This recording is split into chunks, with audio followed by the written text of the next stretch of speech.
પણ આ જૂઠા જગતના જૂઠા ખેલ મનવા મારું તારું મેલ, મનવા મારું તારું. અહીં તમે જૂઠી દુનિયાની અંદર આ બધું કરો છો. કઈ દુનિયામાં? જૂઠી દુનિયામાં. સાચી દુનિયામાં જઈને સારા દેખાવાની કોશિશ કરી જુઓ. તો સારા જો દેખાવું હોય તો ગાડી નહીં લાવો ચાલશે, ઘર નહીં બોતો ચાલશે. હા, સાર બહુ પૈસા નહીં કમાવું તો ચાલશે, ઓછા કમાશો તો હારા દેખાશો. પણ જો જીવનમાં વ્યસન પડ્યા હશે તો ઢળક સંપત્તિ હશે છતાં તમે હારા નહીં દેખાય. તમારા લક્ષણ જો હારા નહીં હોય તો હારા બધું હશે, પણ લક્ષણ જો હારા નહીં હોય તો તમને કોઈ સારા નહીં. અહીં લક્ષણ પણ સારા જોશે. હા, કાળીદાસ રામ અને સીતા બે બેઠા હતા એટલે કોઈએ પૂછ્યું કે આચરણ હારા કે આચરણ સારા? હવે પૂજનીય તો બે હતા, રામે પૂજનીય અને સીતા પૂજનીય. એટલે પૂછ્યું કે ભાઈ આચરણ હારા કે આચરણ? એટલે એનો જવાબ કઈ મળ્યો નહીં. એટલે રામચંદ્રએ કહ્યું કે ભાઈ હનુમાનને પૂછો, એનો જવાબ.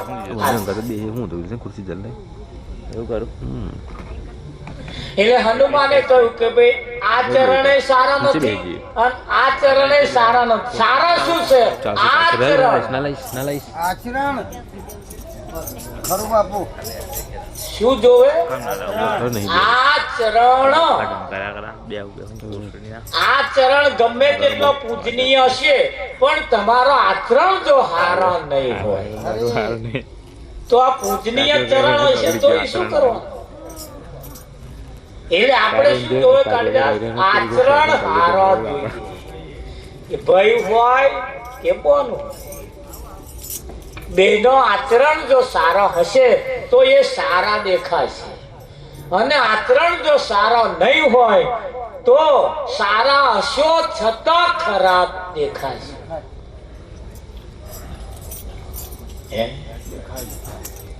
બાદશાહના દરબારની અંદર બાદશાહ દરબાર ભરી બેઠા હતા. વાતો ચીતો ચાલતી હતી. કઈક કઈક બાબતો ઉપર પ્રશ્નાર્થ થતા હતા. કઈ કઈક બાબતો ઉપર એના વિચારધારા ચાલતી હતી. વિચારધારા ચાલતી હતી ને તેની અંદર સભા થોડીક ડીપમાં જતી હતી. એટલે બાદશાહે કોઈને કહ્યું ભાઈ કોઈને કોઈ ક્રિમીઓ આવડે છે? આ સભાને કઈક આમ ખુશમાં લાવે એવા કઈશું કોઈક આવડે છે એમ? તો એક જણો ઉભો થયો કે આપણને આવડે છે. આવડે છે? હા, કે કરો તારે રાવજી. તે આ જે વ્યક્તિ ઉભો થયો ને એ પડદા પાછળ ગયો અને પડદા પાછળ જઈ અને વાંદરાનું રૂપ લેના. શેનું રૂપ? વાંદરાનું રૂપ. તે આપા ઠેકડી મારે પેલપા, પેલપા ઠેકડી મારે પેલપા, પેલપા ઠેકડી મારે ઠેકડા મારે. સભા ખુશ થઈ ગઈ. સભામાં ઠેકડો મારી આવે તે બધા ઉભા થઈ જાય, બધા ખુશ થઈ ગયા. પછી પાછો પડદા પાસે જઈને પાછો ડ્રેસ બદલીને આવી ગયો અને રાજાએ ખુશ થઈ ગયા. શાબાશી આપી, શાબાશ શાબાશ. હતો માણસ છતાં વાંદરાનો ખેલ ભજવી બતાવ્યો.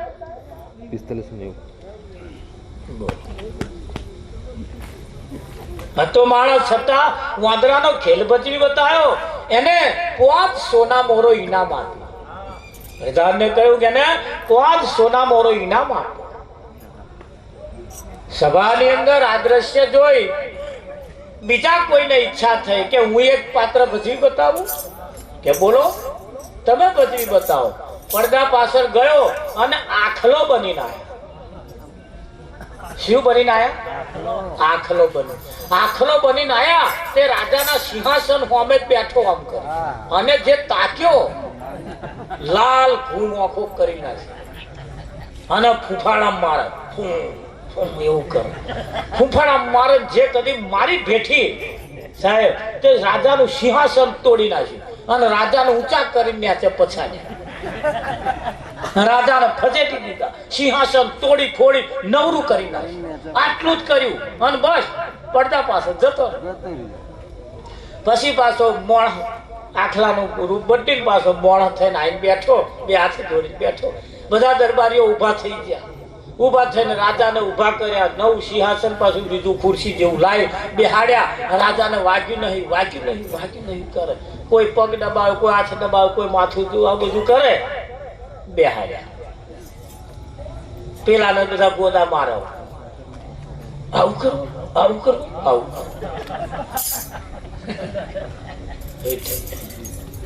બધા લાલ ઘૂમ આખો કરીને એને જો આમ ડોરા કાઢો, આવું કરો, આવો ખેલ બદલાતો.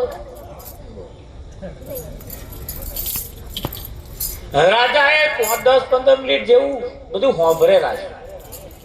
ફરી રાજા બસ બધો ખડપડાટ થવા લાગ્યો. અવાજ થાય ને ભાઈ, બધા વાતો કરે. રાજાએ કહ્યું શાંત શાંત શાંત. ઉભા થયા અને પ્રધાનને કહ્યું, પ્રધાનજી આ આખલાનું રૂપ ધારણ કરીને આવ્યો તો એને 10 સોના મોરો ઇનામ આપો. 10 સોના મોરો ઇનામ આપો. સભાની અંદર જેનો વિરોધ થયો, સભામાં વિરોધ થયો. ઉભારો રાજા કે છે, ન્યાય કરતા તમને નહીં આવડતું? કે ન્યાય કરતા તમને આવડતું? આવો ન્યાય હોતો હશે કે શું થયું? કે જે વાંદરાનું રૂપ લઈને આવ્યો હતો એને બચારે કશું નુકસાન કર્યું નહીં.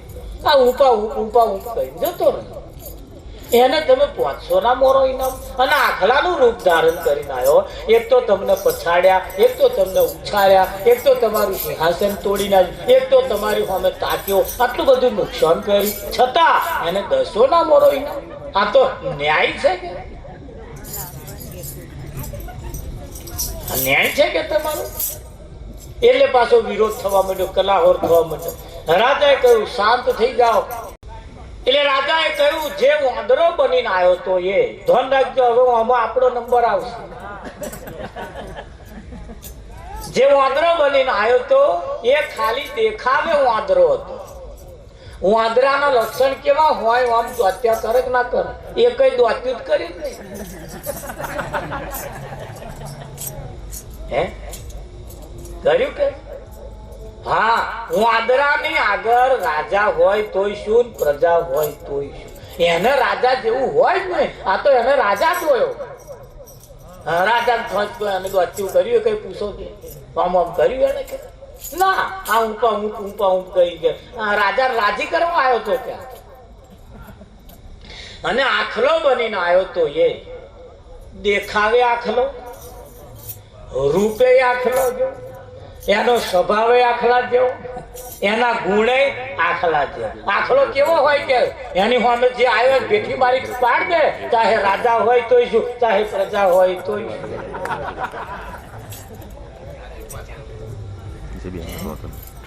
એને રાજા નહીં જોયો કે રાજાને આવું કરાય કે ના કરાય, નહીં જોયું. કેમ નહીં જોયું? અરે એના આખલાના ગુણ એવા હતા, આખલાનો સ્વભાવ એવો હતો તો રાજા બાજા ચાલતા નથી. એની સામે કોઈ રાજા બાજા હોય જ નહીં. આ એને એ દેખાવે આખલો હતો, એના ગુણ પણ એના સ્વભાવ પણ આખલા જેવા હતા કે નતા? હા, એટલે એ બધી રીતે હતો. એટલે કે એને 10 સોના મોરો ઇનામ આપ્યો. હા, આ ખાલી દેખાવે તમે મોણા હોય એથી એમ બહુ કારજ ના સારું કહેવાય. મહીથી માણસ હોવા જોઈએ, મહીથી. એટલે ઉપર હારા દેખાય પણ મહી રાશિ હોય એનું શું? અને જે મહી મુદ્દામાલ રાશિ છે ને વિઠ્ઠલ એવો જ આપણી પાંખો કાપે, ઉપર વાળો નહીં કાપતો. મય રાશિ માલ પડ્યો છે ભાઈ. એટલે કે હા, એટલે માણસ દેખાવે પણ માણસ હોવો જોઈએ, સ્વભાવ પણ માણસ જેવો હોવો જોઈએ. એના સ્વભાવ પણ એનો માણસ જેવો હોવો જોઈએ, એના ગુણ પણ માણસ જેવા જ હોવા જોઈએ.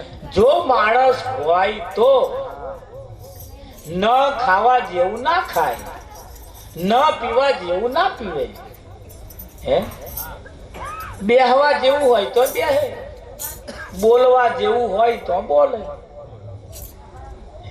ખરું કે નહીં? પણ માણસ જો ના હોય તો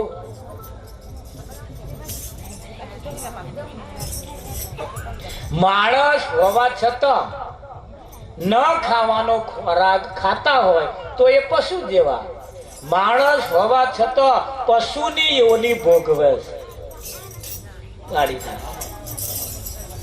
તમે કોઈ ફેક્ટરી નોકરી જાઓ એટલે કારીગર તરીકે, તમે જો કારીગર હોય તો કારીગર તરીકે, એન્જિનિયર હોય તો એન્જિનિયર તરીકે, હેલ્પર હોય તો હેલ્પર તરીકે, મજૂર હોય તો મજૂર તરીકે, શેઠ હોય તો શેઠ તરીકે.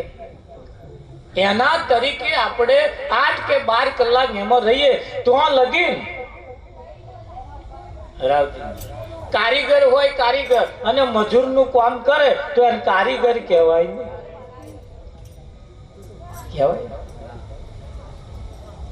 ના કહેવાય. એટલે એના પ્રમાણે એ જે રે એ 10, 8, 12 કલાકે રે, પછી પણ ઘેર આવ્યા પછી પાછો કારીગર ને કારીગર રે તો ચાલે? હા, ઘેર આવ્યા પછી ડુંગળી સમારવાનું કે સમારવી પડે. અરે અહીં શેઠ ના થવાય, એ તુવેર ફોલિયાવી પડે.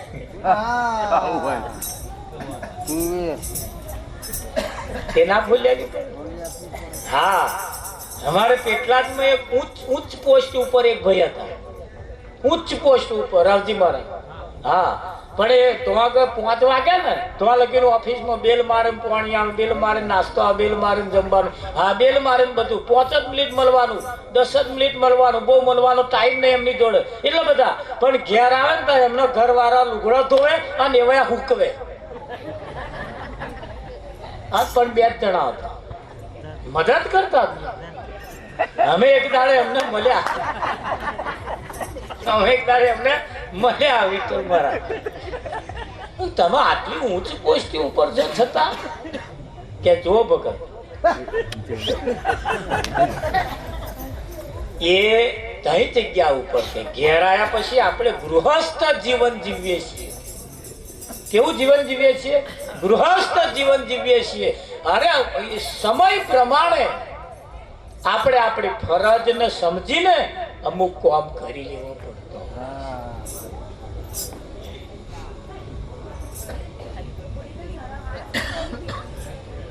અહીંયા આગળ પછી એ પોસ્ટ ચાલતી, એટલે પછી કહ્યું, એટલે કહ્યું વિઠ્ઠલ મહારાજ, માણસ જો હોય તો માણસ રીતે એના જીવન જો ના જીવે અને પશુ જેવું જીવન જો ભોગવે, પશુ જેવું જીવન જો એનું હોય તો એને પશુ કહેવાય, એને માણસ કહેવાતો નથી. અને માણસ તો જ્યાં સુધી કોઈ સદગુરુ આપણને ના મળે ત્યાં સુધી માણસ બનાતું નથી, જન્મે અને માણસ કહેવાતો નથી. અને ક્યારેય માણસ જન્મતો જ નથી, માણસ ક્યારે જન્મ્યો જ નથી, માણસ ક્યારે જન્મતો નથી, ક્યારે જન્મવાનો પણ નથી. માણસ બનવાનું બાકી રહી જાય. આવા કોક સંત મહાપુરુષના શરણમાં જઈએ તારે માણસ બનાય, તારે મનુષ્ય આવા સદગુરુ આપણને બનાવે કે ના બનાવે?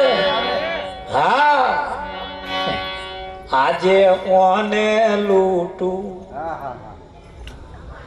કાલ તેને લૂટું. એટલે તમે હું સમજો, આ મને લૂટું, કાલ તેને લૂટું, એટલે તમે શું સમજો? તમે બીજું કશું સમજતા હોય એવું લાગે. આજે ડાયાભાઈ લૂટું, કાલે રમણભાઈ લૂટું, એવું ના.